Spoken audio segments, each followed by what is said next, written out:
Sir लाट साहबों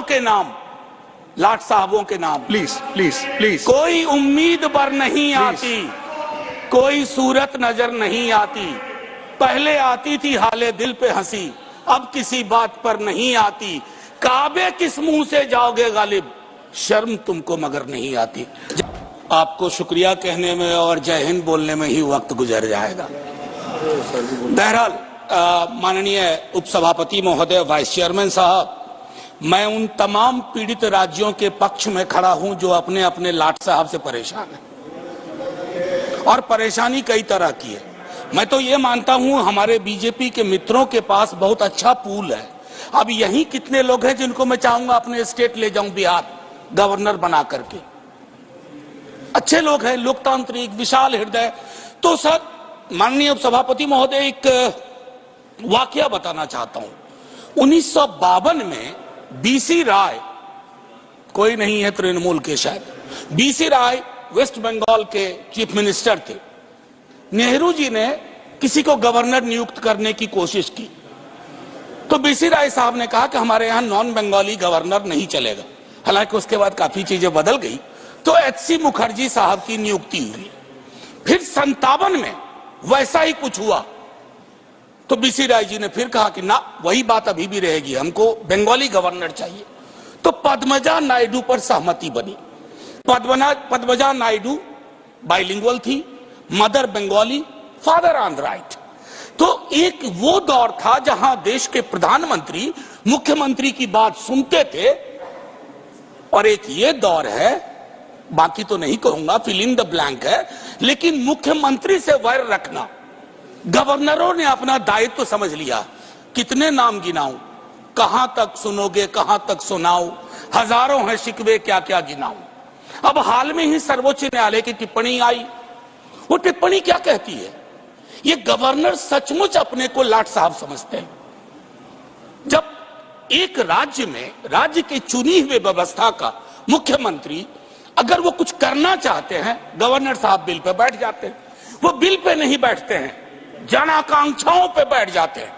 और जन आकांक्षाओं पर अगर कोई व्यक्ति बैठ जाता है तो आप ये यकीन मानिए कि वो चुनी हुई सरकार के लिए प्रतिरोध के क्षण हर वक्त उत्पन्न करता रहता है। मैं आपको एक और उदाहरण दूं माननीय वाइस चेयरमैन साहब। जिन राज्यों में केंद्र की सत्ता, वाइस चेयरमैन साहब, तेरे आने और तेरे जाने में हमने सदियों का फासला देखा। कंक्लूड करें। मैं सिर्फ 1-1.5 मिनट लूंगा सर, कोई नहीं, बस 1-1.5 मिनट, आपको दोबारा टोकना नहीं पड़ेगा जय हिंद से पूर्व। तो मैं देखिए तारतम्य टूट गया। क्या बता रहा था? दूसरा वाक्य बता रहे थे। कंक्लूड करें मान्यवर। हाँ सर, मैं ये कह रहा था, प्लीज माननीय नीरज जी प्लीज। माननीय नीरज जी प्लीज। सर नीरज भाई वाला टाइम निकाल दीजिएगा मुझ में से। आप कंक्लूड करें मान्यवर। सर कंक्लूड कैसे करूं, बीच में नीरज भाई बोल दिए। चलिए आप मैं सर इतना कहना चाहता हूं कि जिन राज्यों में बीजेपी विपक्ष में है वहां मजबूत हो जाती है बीजेपी। जानते हैं क्यों? गवर्नर साहब 60% विपक्ष का काम कर देते हैं, वो विपक्ष में हो जाते हैं। मैंने ऐसे गवर्नर्स देखे हैं जो टेलीविजन चैनल में शाम से बैठ जाते हैं अपनी ही सरकार के बारे में।